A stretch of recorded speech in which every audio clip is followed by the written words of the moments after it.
Good morning, everyone. Let's start with the new topic, the rise and fall of liberal internationalism and the failure of League of Nations.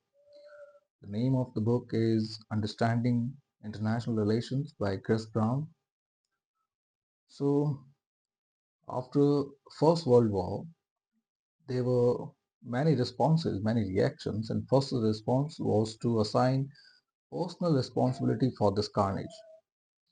And the leading colonial power of the time, Britain and France, they blamed German Kaiser, and hang the Kaiser became a popular cry. While it seemed evident that Germany needed to shoulder greater responsibility for the war, there was also something about international relations that needed to be changed. And it also happened in that mood that contradictions were also prevalent, such as while Britain and France, the colonial power, they sought revenge against Germany, while at the same time the Russian Revolution of 1917 it posed different set of challenges to international relations, because by that time the popular picture of people's liberation or popular picture of people's movement, it came into the forefront. While let's give you a backgrounder, before 1917 and before um, the creation of League of Nations, the idea of nation, the idea of collective identity, the roots of nationalism, popular revolutions were were not heard of.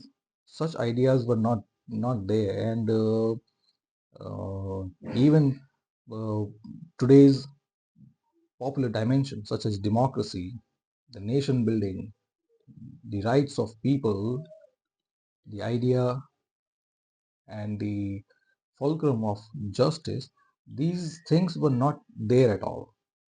So the Russian Revolution of 1970, which was against the operation of the privileged classes, the idea of giving equal representation depending on the taxation, depending on the contribution made by each individual, such ideas were new. And even the ideas of liberty, fraternity, and equality,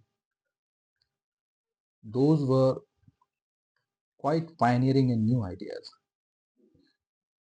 The freedom movement in India as well, we copied such ideas from the revolution itself, and many revolutions that followed it, such as the revolution in the Ireland, the revolution in many corners of the world, they also brought such ideas, they also borrowed such ideas, and this was this initiation of popular movement, the initiation of uh, popular mood was new to the world. And in Germany, the idea of British and American thinkers, they were eagerly adopted at the hours of country's defeat. And then came the Versailles Peace Conference of 1919. So all the ideas that were espoused during the Versailles Peace can be clubbed into liberal internationalism, which is the adoption of broadly liberal political principle to management of international relations, and the facet of which is that every country should be allowed to govern itself, a kind of harbinger of nationalism, to give each country to govern its own affair. That means the principle of self-determination that our freedom leader, the members of Constituent Assembly, they have also copied it from the liberal international principles. And well, those ideas that were espoused by colonial powers such as Britain and France, they were readily mocked at. The first reason was that even if they are espousing the right to self-determination, they are also subjugating people. So it was self-contradictory idea. Let's take example of Britain. So at the time, during the Versailles Conference, it was espousing the idea that nations should have right to self-determination, and people, the the stock of people, however culturally diverse they are, if they are united by some string, they should be allowed to govern themselves. But in the same way, if we look at the actual condition of colonialism at that time, Britain was not providing even the dominant status that was sought by the nationalist leaders of India and many such colonies. So let's see the contemporary breakthrough in colonies. So during the Versailles Conference, we have had the Indian colony. It asked for dominion status, but what we were given was Montagu Chelmsford reward, which was nothing but a facade. So my idea here is that if the same ideas of national self-determination, if they were espoused by, even promoted by these colonial powers of post First World War countries such as Britain and France, these ideas were not taken seriously. But then, such ideas they were espoused by president of the greatest country of the time, USA. So President Woodrow Wilson himself, in his 14-point speech in January 1918, set out all the basic ideas of liberal internationalism. So the Wilsonian version of liberal internationalism offered a two-part diagnosis. The first element of the diagnosis concerned domestic politics. So it was believed that people innately and inherently they do not want war. So war comes about because people are led into it by militarists and autocrats, and also because their legitimate aspirations to nationhood they are blocked by undemocratic multinational or imperial systems such as colonialism. And here the first idea to promote democratic political system or constitutional regime or even national self-determination all were linked together with the rationale that if all the regimes were liberal and national and liberal democratic, there would not be war. And this belief, it takes us to the second component of diagnosis of liberal internationalism, which is the criticism of pre-1914 international institutional structure. The basic thesis here was that the anarchic pre-1914 system of international relations it undermined the prospect for peace because at first there was no international system per se, and even if it existed, it was just a veiled appearance in which secret diplomacies that led to alliance system, and those alliances, those secret alliances, they committed nations to course of action which led to war, and their actions, those secret avenues, they had not been sanctioned by parliament, assembly, or anything that resembled government in the name. So in short, there was no mechanism in 1914 to prevent war. So here it was deemed necessary that new principles of international relations need to be established. And that's how a League of Nations came into the picture. The aim of League of Nations it was to provide a security that nations attempted unsuccessfully to find under the old balance of power system. The meaning of the line is the aim of League of Nations is to prevent war at all costs so that the pre-anarchic conditions of 1914 they would not reappear. and this can be provided with the system of collective security. And by system of collective security, liberal international system, it meant the security, it should be in the way that it is one for all and all for one. So each country would guarantee the security of every other country. That is the precise meaning of collective security that was held by the principles of liberal internationalism, that if we become the guarantor, if we become the guardian of the security of other nations, we would not seek war because we are protecting the other country. And then if you act as a guardian, you will not resort to any violent means for the accumulation of resources or to seek power. Or you would not keep any ambitious which would thwart or which would tamper with the right of national self-determination of people. And then there would be no need for nations to resort to expedient or violent means such as military alliances or the balance of power. These two packages of reforms to domestic and institutional structure were liberal in two senses of word. So in the political sense, the idea of liberal internationalism, these ideas are liberal because they were seeking constitutional government and the rule of law. They were not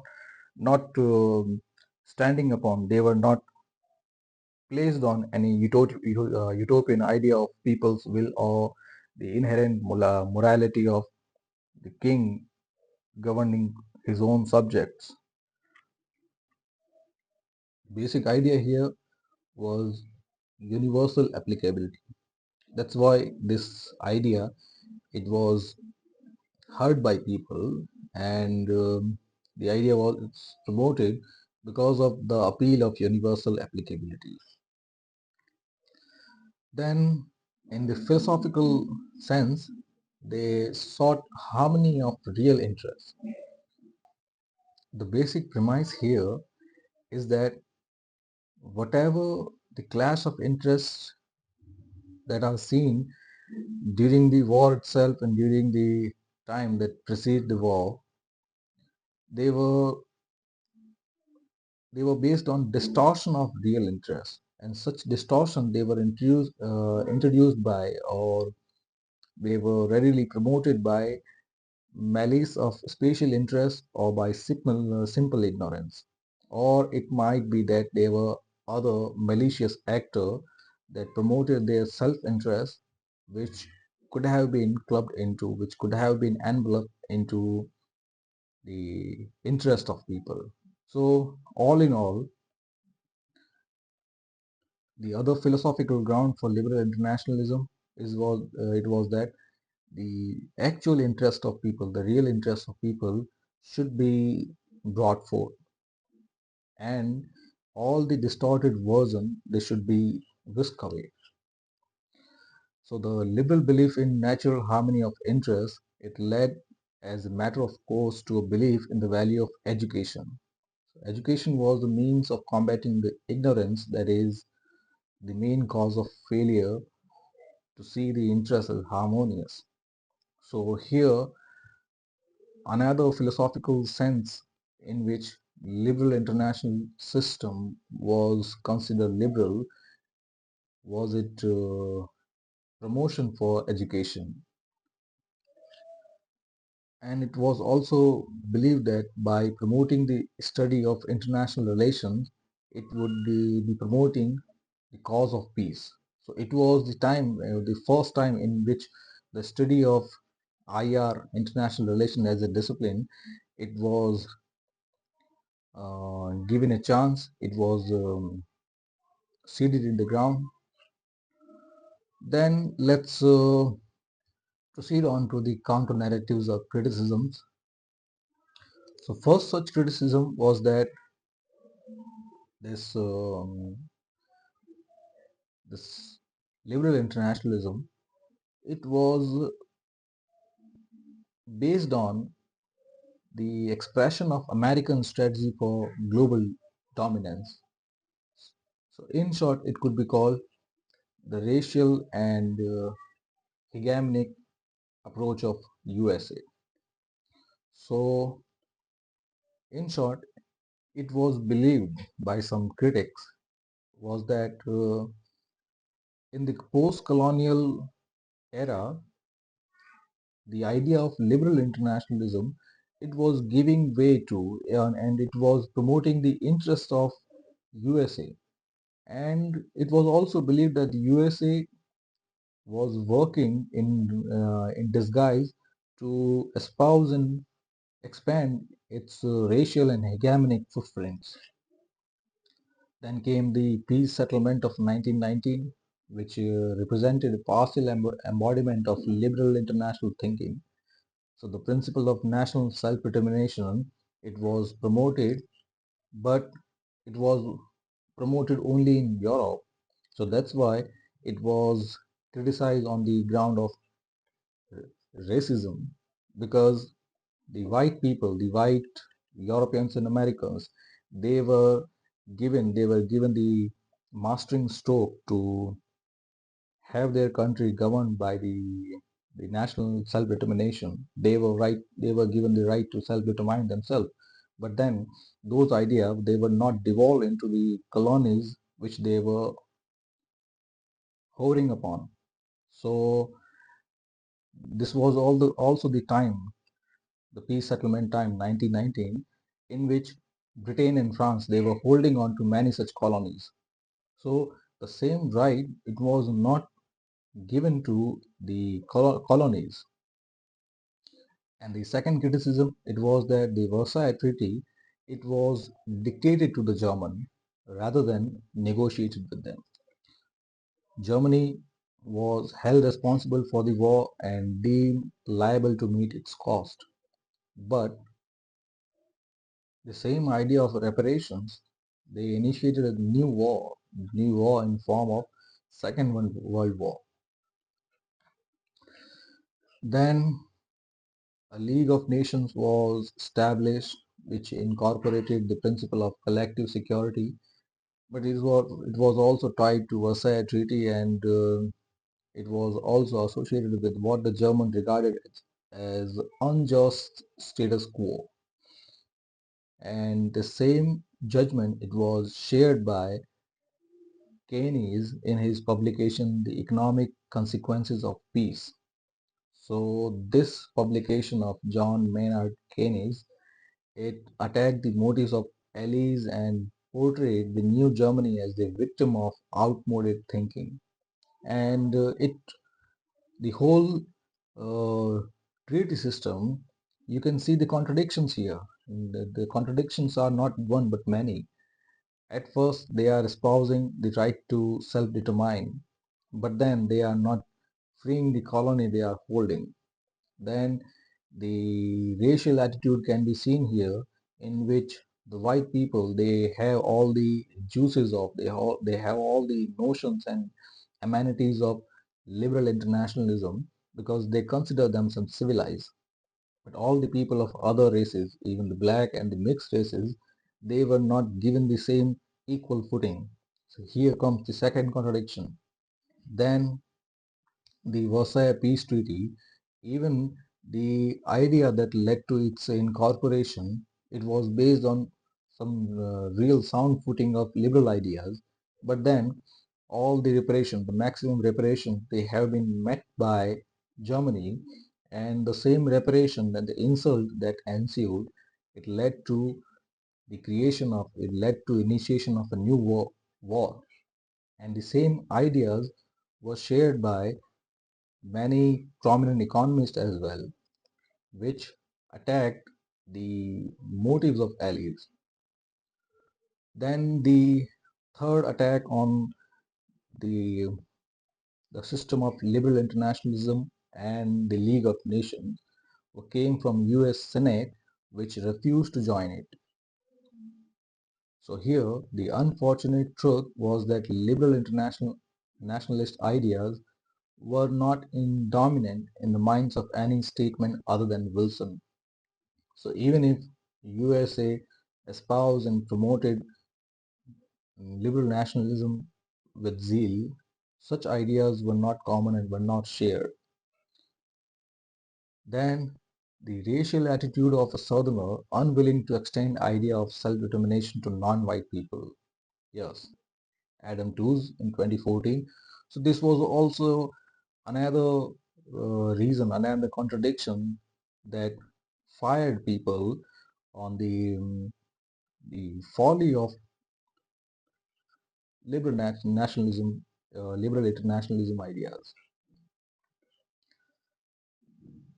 And for Keynes, the 1919 peace settlement by no means as harsh as it might have been expected.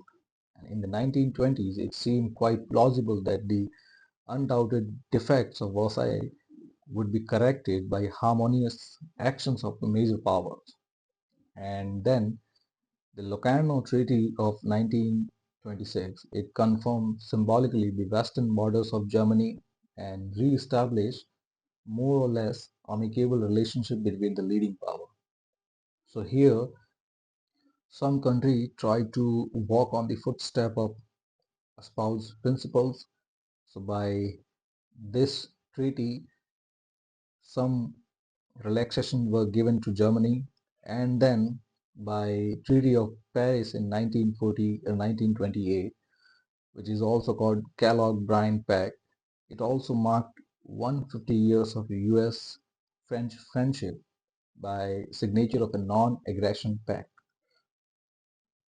This non-aggression pact was also hailed as a harbinger of a new era in which by plugging these loopholes that were prevalent in the Covenant of League of Nations, war can be virtually abolished. So these two treaties of 1926 and 1928, both were, you can say, first they were relaxation, and second, they were like footstep on the ideas that were promoted by the European American powers. But all in all, such ideas were too little and too late. And then came the 1930s, an era which was, in real term, it was unprecedented and unpredictable. So as the 1930s dawned, it seemed least possible that a new and better system of international relations might be emerging, and no one needed it. But then, the 1930s, it saw the first Great Depression, the Great Depression of 1929, and the economic system it collapsed. Many dictators rose, and a series of acts of aggression in Asia, Africa, and Europe, and then inability of the League power held by Britain and France to develop a coherent policy to respond to these events, and finally, the global war that the 1919 peace settlement meant has been designed to prevent all of them collapse like a deck of cards. So 1930s was uh, an era of unpredictability and an era of great change. And 1930s were also the time which saw the rise of Hitler, Mussolini, fascism, and many such derogatory attitudes. So here, the apparent inability of liberal internationalists to cope with these events suggested the need for a new conceptual apparatus. Then came the realist critic of liberal internationalism. So in 1990, liberal internationalism, they believed that the people had a real interest and desire for peace. This was the basic idea upon which the whole scaffold of liberal internationalism it stood. They believed that people Inherently, they are good people, they have real interest, and one of their interests is to seek peace.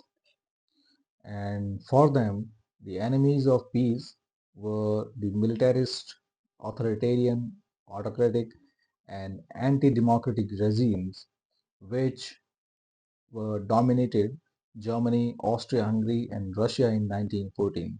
It was in the minds of those liberal internationalists that they, the people all over the world, they sought peace, but these nuisances, they were the real culprit who, who with their malicious thought are distorting the peace. Then the 1930s, as I have said, an era of unpredictability and unprecedented event. So here they also saw the Japanese militarism in Manchuria and China, Francoism in Spanish Civil War. So newer events, newer war, newer skirmishes were appearing. Then Hitler's Germany and Mussolini's Italy were not traditional autocracies. Rather, they were regimes that had come to power by quasi-democratic means and remained in power by mobilization of popular support. So here, the fallacy of liberal internationalism, it came to the front. They believed that the distortion of peace or the threat to peace, it came from militarist, authoritarian, autocratic, and anti-democratic regimes. But when you see the example of Hitler's Germany in 1913 and Mussolini's Italy in the same decade, both were not autocracies, both were not dictatorship.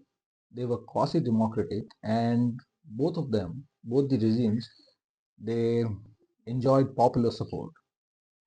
And moreover, these regimes, despite being popularly supported, actually glorified war. So here come another blow to liberal internationalism. They thought that people sought peace, that people were inherently good and desired peace at all costs. But here, these regimes, they were uh, manned by people who desired war. So this rhetoric of fascism and national socialism, it stressed the virtue of armed struggle and importance for building the nation. And of course, the stated events of these regimes, turning the Mediterranean into an Italian lake by Mussolini, or depopulating Eastern Europe of slaves, Jews, and all such inferiors and repopulating them with blue-eyed Nordic Aryans. Nordic Aryans, that was popular slogan of Adolf Hitler. Both of them, they could not be achieved by any means other than war. So here, other folly, other mistakes or loopholes were coming to the fore. The consequences of these blows, because we have seen three fallacies here. So the consequences of these blows, they were felt in particular with respect to support for League of Nations and rule of law. The basic premise of liberal internationalism was that the force of world opinion would buttress the League of Nations and that no state would be able to act against the force. So the idea of liberal nationalism, internationalism, the creation of League of Nations, both stood on popular support, popular opinion, which which was, even though it was wrong, but it's the premise on morality of people. So the said idea, the espoused idea, it fell apart at first because it was rooted in a wrong conviction. Even though the League of Nations or the principles of liberal internationalism, they hailed or they talked about morality of people, their morality or their conviction, it declared nonsense by rise of Nazism and fascism.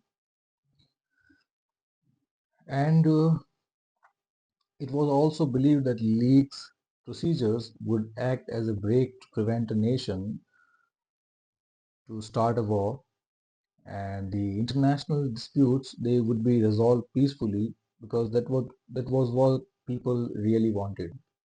Same, the wrong conviction of people's morality. But the behavior of Hitler and Mussolini, it made it clear that in this context, to hailing people's morality on high steam, it was simply wrong. Then, when the British and the French government they attempted to resolve the crisis, which was caused by Italy's invasion of Ethiopia, they supported the 1935 Hore Level Pact, which was their first instance of appeasement.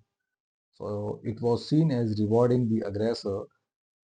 Public opinion, it was outrage because it was another flawed approach that was employed by those who espouse the contrary principles. So if the right of self-determination is there, then Ethiopians also have their own right to determine their nationality, a right to govern themselves. But in the 1935 pact, both the colonial power they supported Mussolini, even though it was just an act of appeasement so that uh, the tension could be fused. But people, they got the mood. People knew that you are espousing the idea, but you are acting in a contrary way. You acting in clear contrast to what you espouse. The appeasement policy of Britain and France posed a real dilemma for many liberal internationalists. Yes, and you can see the origin of dilemma here. At first, you are giving people the right to self-determine. At at one, you are talking about nationalism, freedom, peace, and many such virtues, and then you are appeasing the aggressor. So both the idea they are they are clearly in contrast with the principles that are held in esteem by people and the espouser likewise. So many such flaws that came to forefront. Uh, there was also flaw in the root idea of liberal internationalism in account of how the world worked and in its account of the mainstream of human conduct.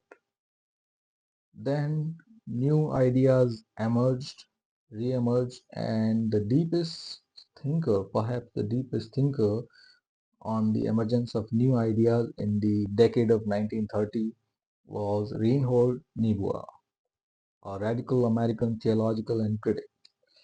And his message it was conveyed in his book Moral Man and Immoral Society. And Niebuhr he held that man had the capacity to be good, but this capacity was always in conflict with the sinful, acquisitive, and aggressive drive that are also present in human nature. So here he was espousing a dual nature of human psyche.